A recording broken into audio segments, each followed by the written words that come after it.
এই রাজনীতি ইসলামী ছাত্র শিবিরে চলে না, কোনো ভাইয়ের রাজনীতি, কোনো দাদার রাজনীতি, চাচার রাজনীতি ইসলামী ছাত্র শিবিরে চলে না। বিধায় এই সংগঠনটা একটু পরিশীলিত এবং এটা থাকবে কিয়ামত পর্যন্ত ইনশাআল্লাহ। এক ভাই প্রশ্ন করছেন, বাংলাদেশ ইসলামী ছাত্র শিবির সমস্ত কর্মকাণ্ড আয়োজনগুলো আমার খুব ভালো লাগে, কিন্তু এই সঠিকভাবে সম্পূর্ণ করতে অর্থের প্রয়োজন হয়। অর্থের বিষয়টা আমরা বলছি, আমাদের অর্থের আয়ের সোর্স হচ্ছে আমাদের সংবিধানে বলা আছে, এক হচ্ছে আমাদের শুভাকাঙ্ক্ষীদের আয়, অর্থাৎ ইসলামী ছাত্র শিবির 48 বছর ধরে প্রতিষ্ঠা লগ্ন থেকে যত ভাইদের বিদায় দিয়েছে, আনপ্রোডাক্টিভ জিনিস তো আর ছাত্র শিবির বিদায় দেয় না।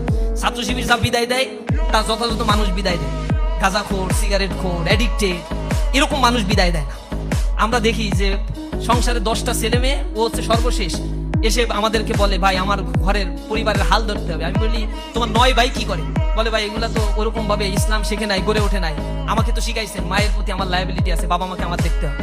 চোখ থেকে পানি পড়ে যায়। আহারে, এই সমাজ ব্যবস্থা তাদেরকে টাকা দিল কিন্তু আসল ফিলোসফিটা বুঝাইতে পারলো না। তা আমরা ইসলামী ছাত্র শিবির যে মানুষগুলোকে তৈরি করি, এই মানুষগুলো এই ছাত্র শিবির থেকে যা নেয় সবাই শুধু দেয়, ছাত্র শিবির থেকে মানে এখানে আসার পরে সবকিছু ত্যাগ করে এই সংগঠনটা তাকে করতে হয়, টাকা দিতে হয়, সময় দিতে হয়, নিজেকে তৈরি করতে হয়। ছাত্র শিবির তো কোনো বিল্ডিং না যে এখানে কোনো কিছু জমা করে রাখা যাবে, এটা হচ্ছে একটা মানুষের combination of some sorts of people.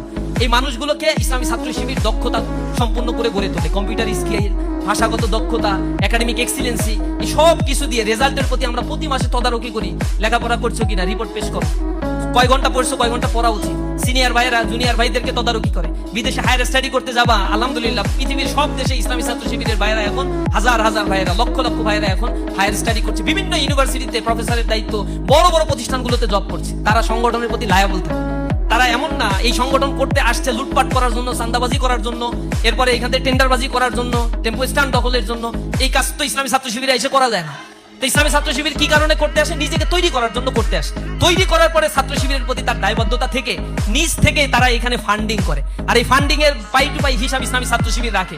এবং আমরা এই টাকা লুটপাট করে তো আমরা ব্যাংক ব্যালেন্স বানাই না, আমরা আবার গাড়ি বাড়ি তৈরি করি না, প্রতিটা টাকার হিসাব আবার আমাদেরকে দিতে হয়। এইখানে আর একটা বড় সিস্টেম হচ্ছে, আমি সভাপতি যদি হই, আমি কোনো টাকা আয় করতে পারবো, ব্যয় করতে পারবো, মানে আমার হাত দিয়ে ব্যয় করতে পারবো। আমার একজন আলাদা কোষাধ্যক্ষ থাকবে বা সেক্রেটারি থাকবে, তিনি এটা ব্যয় করবেন আর তিনি রিপোর্ট তৈরি করবেন। একা একা কোনো কিছুই করার সুযোগ নাই। সব ক্ষমতা আমার আছে ব্যয় করার, কিন্তু অর্ডার দেওয়ার ক্ষমতা আছে, হাত দিয়ে খরচ করার কোনো সুযোগ নেই।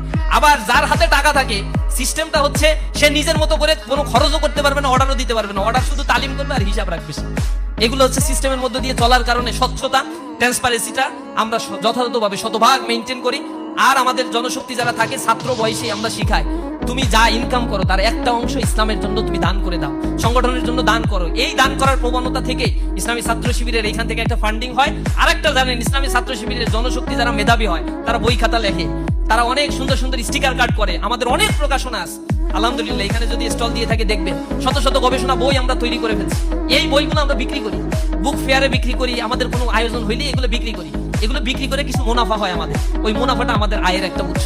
এরপরে আমাদের কিছু পত্রিকা আছে রেগুলার, আমরা পত্রিকাগুলো বের করি, এই পত্রিকাগুলো বিক্রি করে কিছু টাকা পয়সা আমরা পাই, ওই টাকাগুলো আমরা আয়ের উৎস হিসেবে রাখি। এই টাকা পয়সা দিয়ে আল্লাহ রাব্বুল আলামিন বরকত দেয় অল্প টাকায়, এদিক ওদিক খরচ করা লাগে না, তো নিজেদের বিদেশে টাকা পাচার করা লাগে না সুইস ব্যাংকে, এ কারণে সব টাকা আল্লাহ রাব্বুল আলামিন বরকত ঢেলে দেয়। তো এগুলা নিয়ে অনেকে আবার টেনশন করে, এত টাকা পাই কই। নিজেদের তো কেউ সাবেক তো তাদেরও অনেক আছে, কিন্তু কেউ ফান্ডিং করতে চায় না। 1 টাকা ফান্ডিং করলে চিন্তা করে আমার প্রমোশনের জন্য তুমি কি করবা, আমার জন্য তুমি একটা স্লোগান দেবা কিনা, তাইলে টাকা দেবো। এই রাজনীতি ইসলামী ছাত্র শিবিরে চলে না, কোনো ভাইয়ের রাজনীতি, কোনো দাদার রাজনীতি, চাচার রাজনীতি ইসলামী ছাত্র শিবিরে চলে না। বিধায় এই সংগঠনটা একটু পরিশীলিত এবং এটা থাকবে কিয়ামত পর্যন্ত ইনশাআল্লাহ।